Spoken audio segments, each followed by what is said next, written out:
그리스도인을 위한 인생 설계도 오늘 세 번째 시간입니다. 사랑의 따뜻함을 보이라 라는 제목입니다. 오스왈드라고 하는 청년이 있었습니다.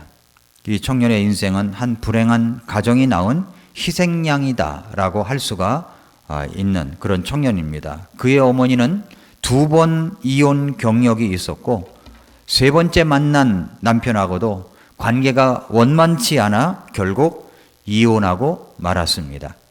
그러니까 이혼을 하신 분들이 두 번째 결혼을 하고 나서 조심해야 될 것이 무엇이냐면 또다시 이혼을 할 수 있는 위기가 전보다도 더 크다는 겁니다. 그럼 두 번째 이혼하면 또 세 번째 결혼을 하죠. 그러면 그래도 또 이혼할 확률이 더 크다는 거예요. 가중되는 거다는 거죠. 근데 이 가정도 아마 그런 가정이었던 것 같아요. 그래서 이 여인은 세 남자들로부터 크게 상처를 받은 이 여인은 이제 사랑이라는 것을 믿지 못하고 자식에게조차 사랑을 믿거나 사랑을 해서는 안 된다고 자기 자식에게 그렇게 가르친 엄마입니다. 어린 아들에게 말입니다. 그리고 그녀 자신 역시 아들인 오스왈드에게 사랑을 주지 않았습니다. 그는 이 부모의 사랑을 받고 자라야 할 이 어린 나이에 늘 외로이 이 오스왈드라고 하는 이 어린아이가 혼자 지냈습니다. 처음에는 잘 지냈어요. 그런대로. 그러나 점차 사람들로부터 벗어났고 부정적인 성향이 점점 크게 강하게 나타났습니다. 나아가 또 공격적인 성격이 두드러지게 나타납니다. 고등학교 시절에는 패싸움을 크게 해서 학교로부터 퇴학을 당하게 됐습니다. 그리고 나서 이제 해병대에 입대를 하게 되었습니다. 근데 거기서도 적응을 하지 못해가지고 불명예 제대를 합니다. 그 후에 오스왈드는 유럽으로 건너가서 그저 길거리 여자와 결혼을 하고 미국으로 돌아왔지만 생활이 너무너무 어려웠어요. 너무너무 어려우니까 아내는 돈벌이를 제대로 하지 못한다며 남편을 마구 구박을 합니다. 그러던 어느 날 아내는 차라리 나가라고, 집을 나가라고 해서 이 남자를 집 밖으로 내쫓았습니다. 그러던 어느 날 이제 밤새 술을 마시고 집으로 이제 돌아왔는데 얼마 되지 않은 돈이지만 그 돈을 가지고 아내에게 내밀며 사정을 냈습니다. 여보, 몇 푼 안 되지만 이것으로 당신이 사고 싶은 것을 사세요. 그리고 나를 용서해 주세요. 내가 당신을 사랑하듯이 당신도 나를 사랑해 주면 안 되겠어? 이렇게 이야기를 합니다. 사랑이 너무 고픈 이 청년은 그 갈급함을 아내에게 간절한 마음을 담아서 호소를 했지만 그럼에도 불구하고 그의 아내는 남편이 건넨 돈을 던져버리고 그리고 이 남편 오스왈드를 집 밖으로 내쫓아 버렸습니다. 그러자 이 오스왈드가 집 밖으로 나와서 한 일이 뭐냐면 숨겨두었던 총을 들고 얼마 전 취직한 회사 건물의 옥상으로 올라가서 누군가를 기다렸어요. 그가 기다리고 있던 사람은 다름 아닌 존 F 케네디 대통령이었습니다. 그리고 방아쇠를 당겼습니다. 당! 그렇게 해서 케네디 대통령이 암살을 당하게 된 것입니다. 세상에 한 번도 사랑받아보지 못한 사람이 저지른 엄청난 비극이었다고 사람들은 이야기합니다. 케네디 대통령의 암살에 이런저런 어떤 말들이 많지만 오스왈드라고 하는 이 청년이 저질렀다는 설이 가장 유력하다고 합니다. 미국의 한 유명한 의사는 이 사건에 대해서 이렇게 말했어요. 가정의 비극이 우리 사이에 큰 비극을 초래했습니다. 어머니로부터 사랑받지 못한 아들이 저지른 역사적인 비극입니다. 이렇게 이야기를 했습니다. 역사적인 비극인 거예요. 가정에서 사랑을 받지 못하면 역사적인 비극으로 이어질 수 있다는 겁니다. 그러니까 사랑이 없으면 아무것도 아닙니다. 사랑이 없으면 정말 아무것도 아닙니다. 아무것도 아니다라는 말은 관계가 없다는 말이에요. 사랑이 없으면 심지어 예수님을 믿는다고 하는 것도 가짜일 수 있다는 말입니다.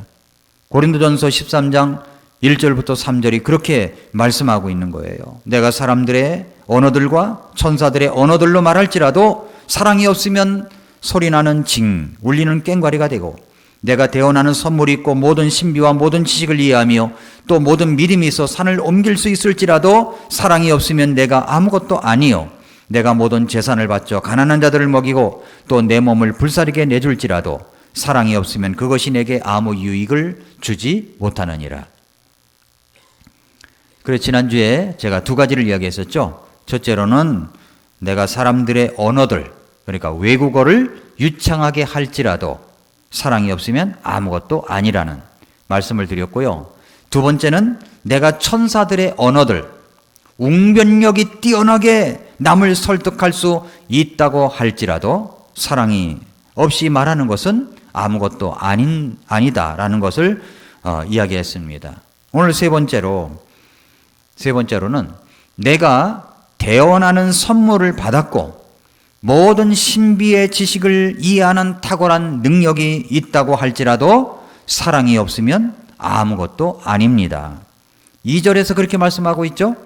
내가 대언하는 선물이 있고 모든 신비와 모든 지식을 이해하며 또 모든 믿음이 있어 산을 옮길 수 있을지라도 사랑이 없으면 내가 아무것도 아니요 라고 했습니다.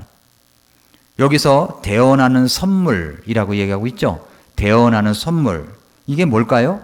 이 말씀을 이해하기 위해서는 먼저 성경에 나오는 용어를 정확하게 알 필요가 있습니다.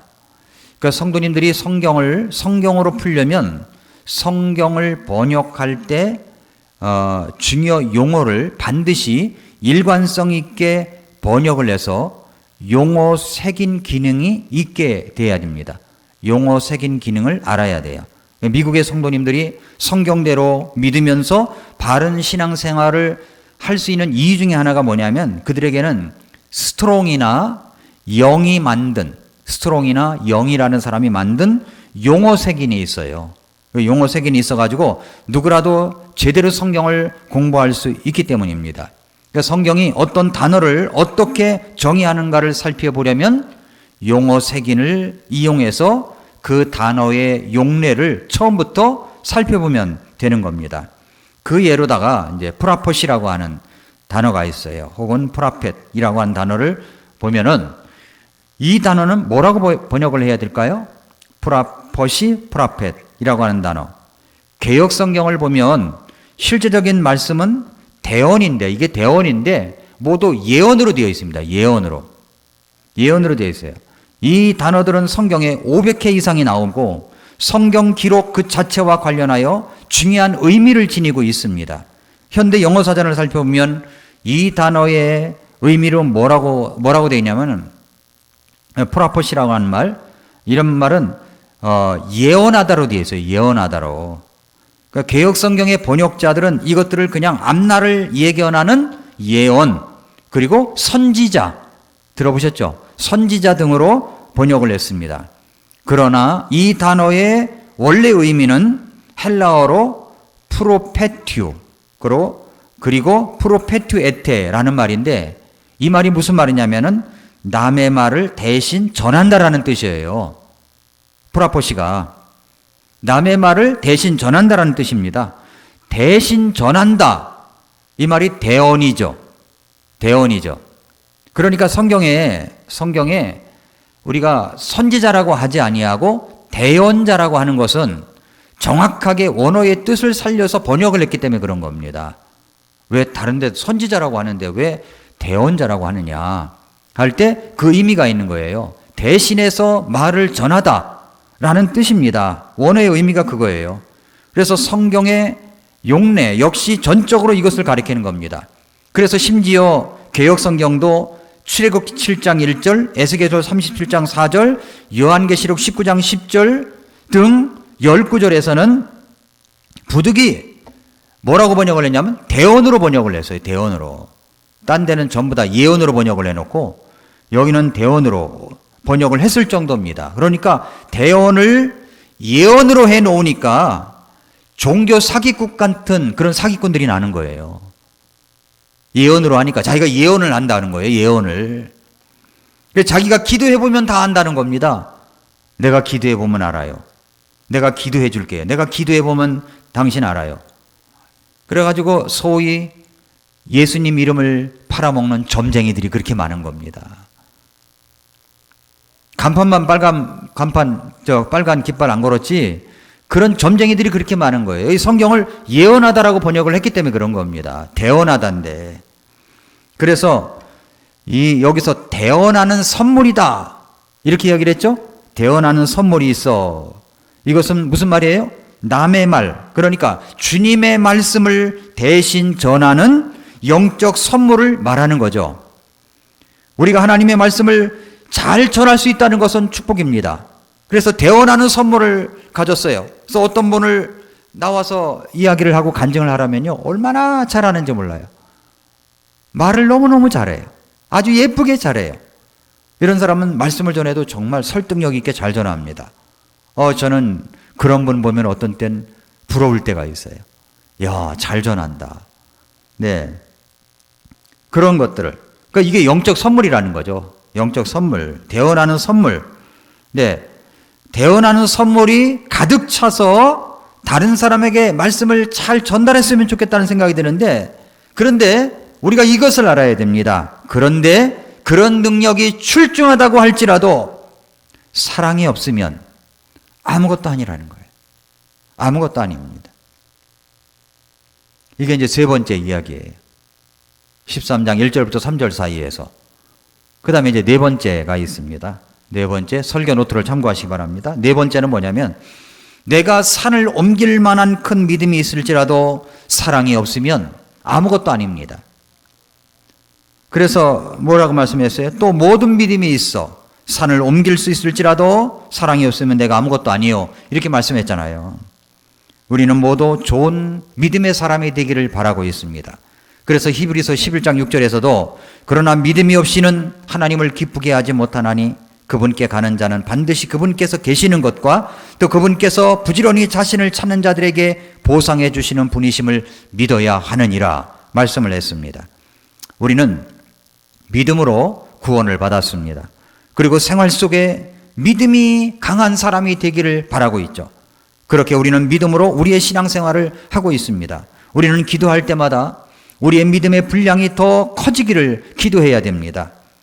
이런 믿음의 소유자가 있었습니다. 조지 밀러라고 하는 분이 있었죠.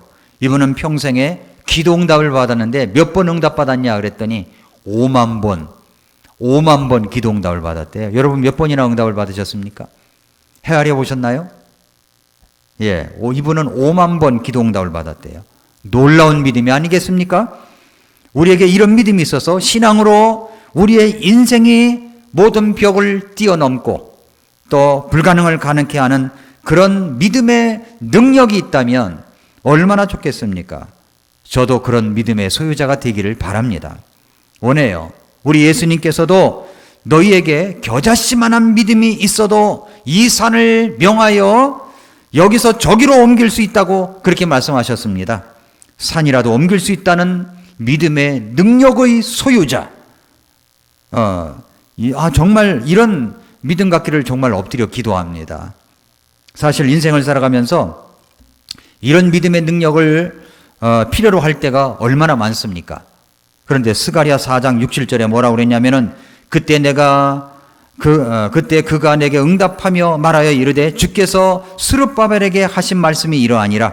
이르시되 힘으로 되지 아니하고 능력으로 되지 아니하며 오직 내 영으로 되느니라. 만군의 주가 말하노라. 오 근산아 네가 무엇이냐? 스룹바벨 앞에서 네가 평야가 되리라. 그가 그것에 머릿돌을 내놓을 때 큰 외침으로 부르짖기를 은혜가 그 돌에 있을지어다 하리라 하셨느니라.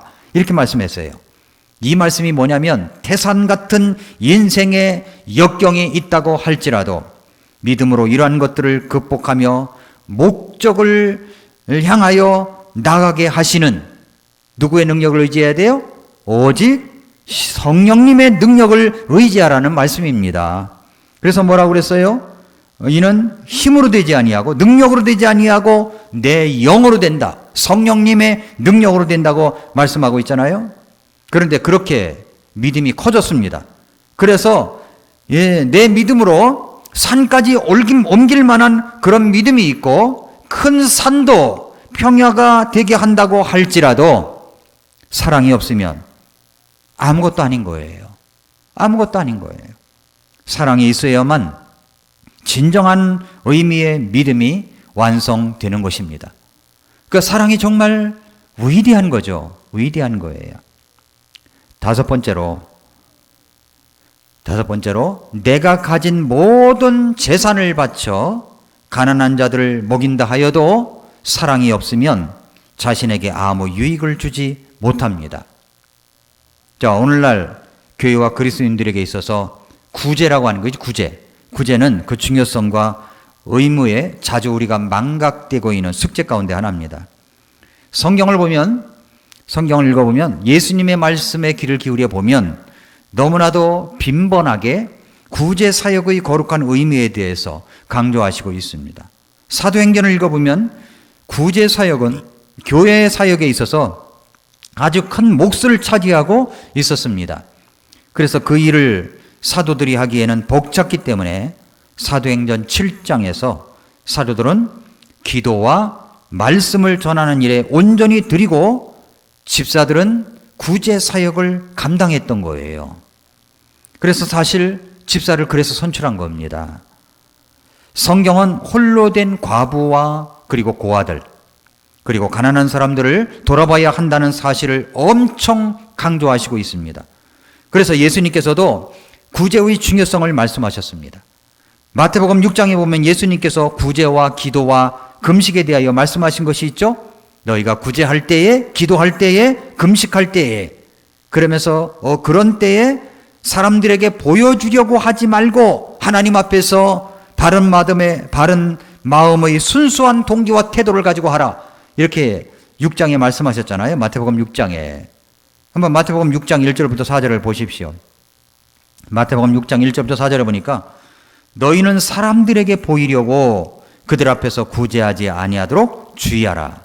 그렇지 않으면 하늘에 계신 너희 아버지께 너희가 보상을 받지 못하느니라. 그러므로 너는 구제할 때 위선자들이 사람들로부터 영광을 얻으려고 회당과 거리에서 하는 것처럼 네 앞에 나팔을 불지 말라.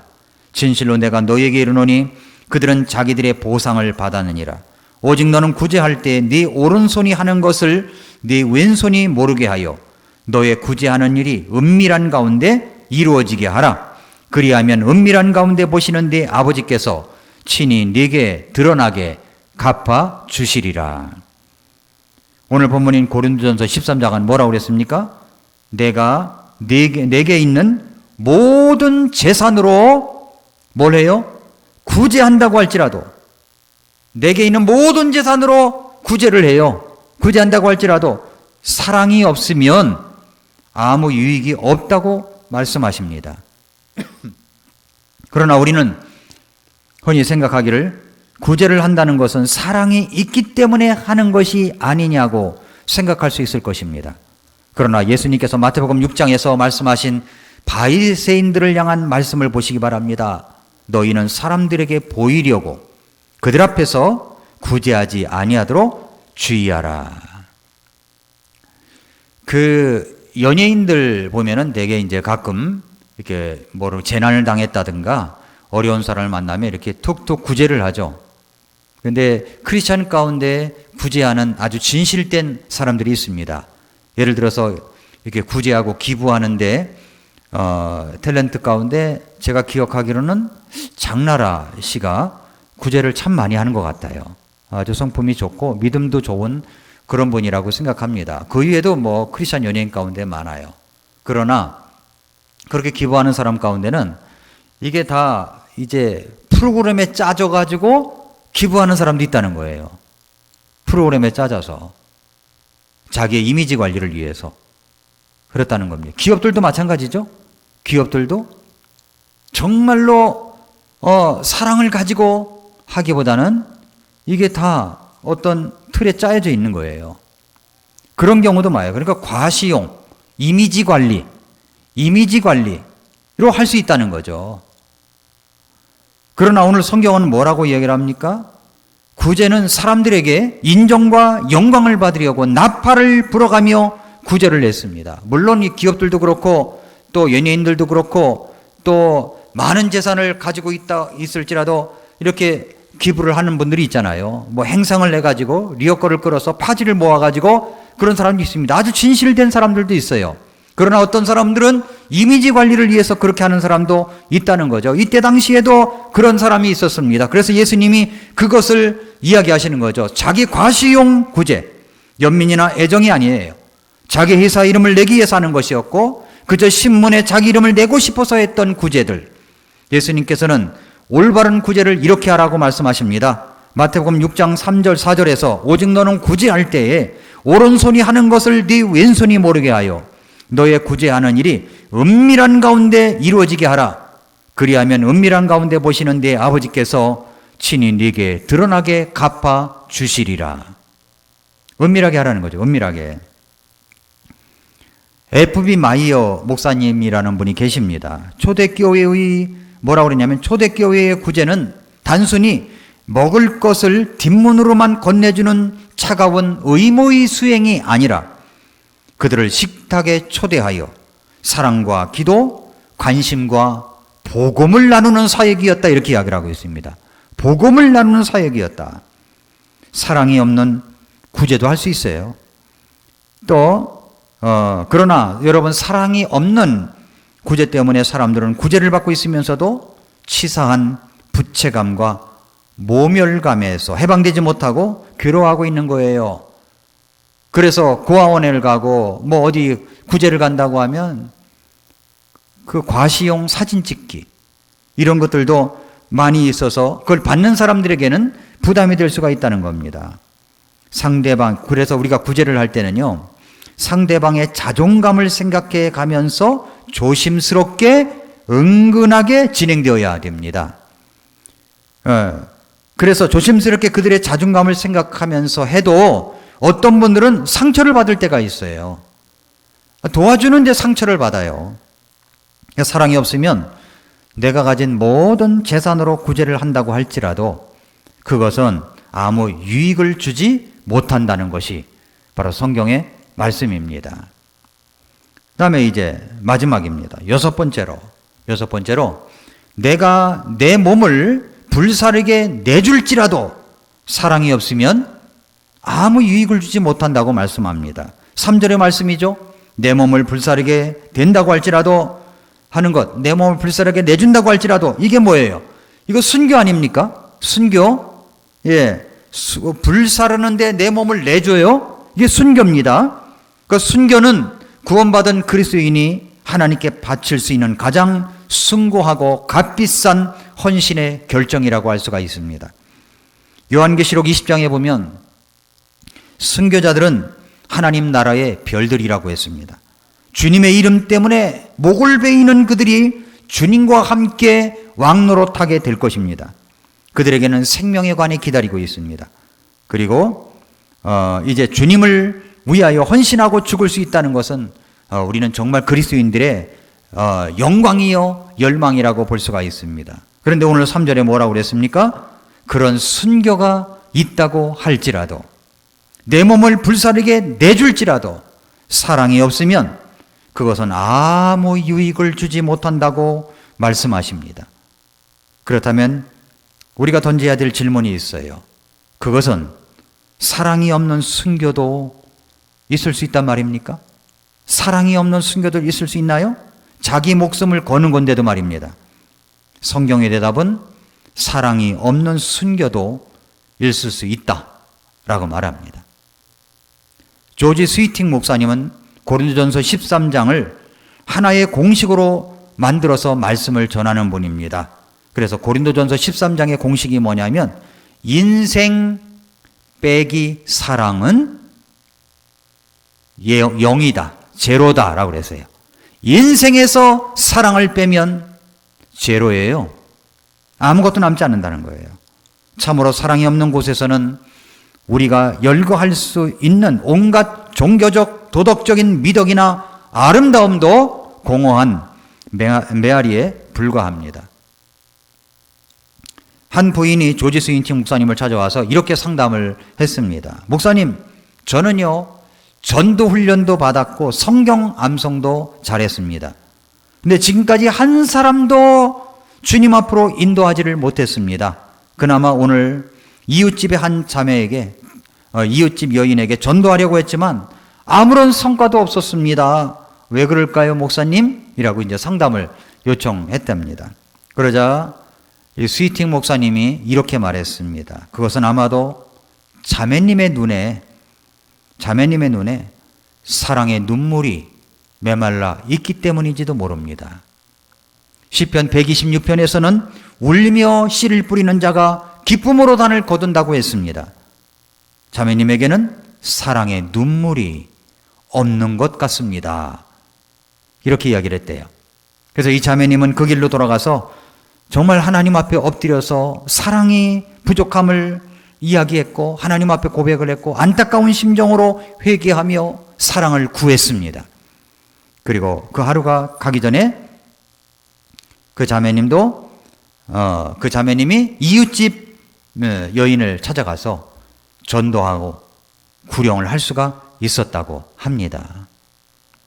자, 사랑을 어떻게 가질 수가 있습니까? 사랑을 어떻게 가질 수가 있죠? 그것은 회개와 믿음으로 구원을 받았듯이 우리가 우리에게 사랑이 없음을 인정하고 하나님 앞에 내 죄를 회개하는 것입니다.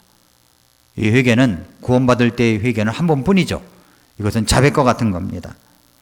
그래서 내게 사랑이 없음을 자백하고 회개하고 믿음으로 사랑을 얻을 수가 있습니다. 주님은 자신의 죄를 인정하고 자백하는 사람들에게 하나님의 사랑을 부어주신다고 했습니다. 사랑만이 이 썩어진 사회에 기울어가는 이 시대의 이 도덕성에 더욱 혼란만 가중시켜가는 이 나라의 전국을 바로잡을 수가 있다고 믿습니다. 사랑하는 성도 여러분, 다른 사람에게 복음을 전하고 구령하는 것도 사랑이 없이는 사실 할 수가 없습니다. 왜 전도가 잘 안 될까요? 왜 다른 사람을 인도하지 못할까요? 왜 그럴까요? 내게 전도의 은사가 없고 구령의 은사가 없고 할 줄 몰라서가 아니라고 생각합니다. 무엇 때문일까요? 사랑이 없기 때문에. 사랑이 없기 때문에 그렇다는 거죠. 그 사랑을 채워달라고 기도하십시오.